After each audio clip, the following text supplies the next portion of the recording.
کوئی مجبوری نہیں ہے تو پہلی صف میں بیٹھ جاؤ۔ حدیث شریف میں حضرت اقدس نبی کریم صلی اللہ علیہ وسلم کا ارشاد علی ہے، اگر میری امت کو پہلی صف میں بیٹھنے کا ثواب معلوم ہو جائے تو میری امت پہلی صف میں بیٹھنے کے لیے آپس میں لڑائی جھگڑے کرنا شروع کر دے۔ اس لیے اگر اللہ نے ہمیں جلدی پہنچایا ہے تو آگے بیٹھنے کی کوشش کرے، پیچھے نہ بیٹھے۔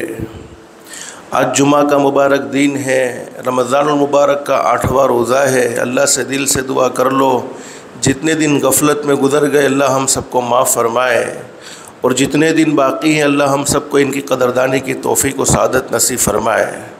آج ہمارے درمیان میں ہمارے حضرت مفتی الیاس صاحب تشریف فرما ہے، ہم ان سے کچھ باتیں سنیں گے اور عمل کی نیت سے سنیں گے انشاءاللہ کہ جتنی بھی باتیں اللہ ہمیں سننے کی توفیق نصیب فرمائے، اللہ سے دل سے دعا کر لینا چاہیے اللہ ہم سب کو عمل کی بھی توفیق نصیب فرمائے۔ کچھ ضروری اعلان ہے۔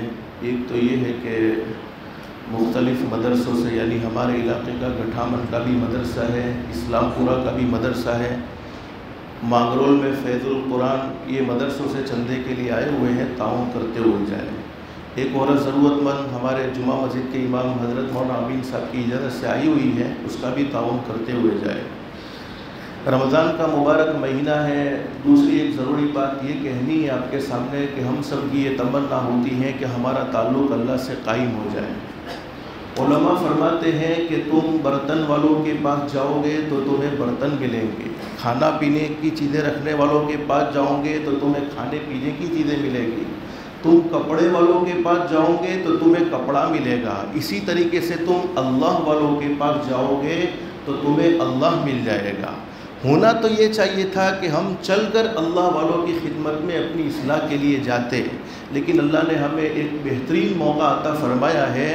رمضان المبارک کا 11واں روزہ، 12واں روزہ اور 13واں روزہ، یعنی پیر، منگل، بدھ، سوموار، منگلوار نے بدھوار، یہ 3 دن ہمارے مکی مسجد کے اندر نواپورہ میں حضرت مولانا عبدالرحمن صاحب علی گڑھی دامت برکاتہم تشریف لانے والے ہیں، اور حضرت کی خانقاہ کا پروگرام رہے گا۔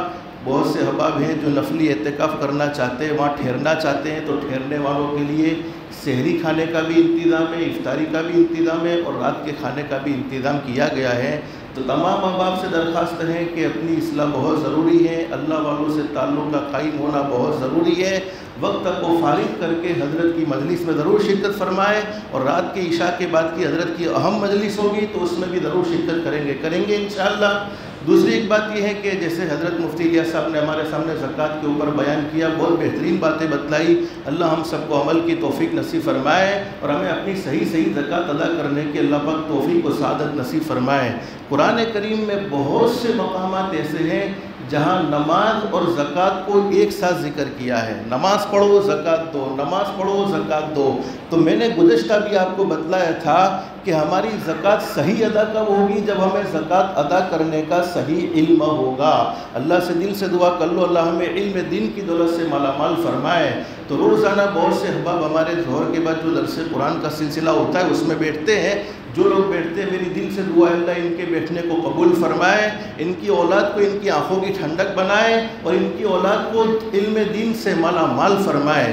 بہت سے لوگ مجبوری کی وجہ سے نہیں بھی بیٹھ سکتے ہیں، تو اتوار کے دن، یہ اتوار کے دن ظہر کے بعد جتنا وقت ہمارا درس قرآن کا ہوتا ہے اتنے ہی وقت میں ہم نے ایک مفتی صاحب کو بلایا ہے، اور زکوٰۃ کے بارے میں بہترین مسائل جو ہماری ضرورت کے مسائل ہیں بہت آسان انداز میں سمجھنے کے لیے کہ ہمیں زکوٰۃ کس طریقے سے ادا کرنی چاہیے، کیسے کرنی چاہیے، ہم زکوٰۃ ادا کرنے میں کون سی غلطیاں کرتے ہیں، وہ ساری رہبری کے لیے اتوار کے دن ہماری اسی مسجد کے اندر جتنا وقت درس قرآن میں ہوتا ہے اتنے ہی وقت میں انشاءاللہ مسئلے مسائل کا تذکرہ ہوگا۔ تو اپنی ضرورت سمجھ کر ضرور بیٹھیں گے انشاءاللہ۔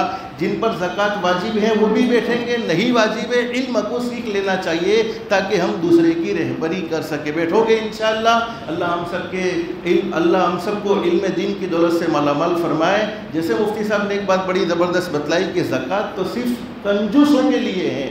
اللہ رب العالمین یہ کہنا چاہتے ہیں کہ میرے بندوں کچھ نہیں نکال سکتے تو اتنا ہی تو تمہیں نکالنا ہی پڑے گا، لیکن یہ رمضان کے مہینے میں سخاوت زیادہ ہونی چاہیے۔ حدیث شریف میں ہمارے نبی نے فرمایا ہے کہ میرا کوئی امتی اپنی حلال کمائی سے، اس کے اوپر زکوٰۃ ذمہ نہیں ہے، حلال کمائی سے چاہے دن میں ہو چاہے رات میں ہو کچھ نہ کچھ اللہ کی راہ میں خیرات کرتا رہے گا۔ ہمارے آقا کا سچا فرمان، میں اپنی امتی کے بارے میں گارنٹی لیتا ہوں کہ وہ دنیا سے ایمان کی حالت میں جائے گا اور اللہ پاک اس کی اچانک کی موت سے حفاظت فرمائے گا۔ تو جتنا بھی ہو سکے اللہ ہم سب کو خرچ کرنے کی توفیق نصیب فرمائے، جتنا ہم زیادہ خرچ خوش دلی کے ساتھ کریں گے اللہ ہمیں اتنا ہی عطا فرمائے گا۔ اللہ ہم سب کو عمل کی توفیق نصیب فرمائے۔ کچھ ضروری ہے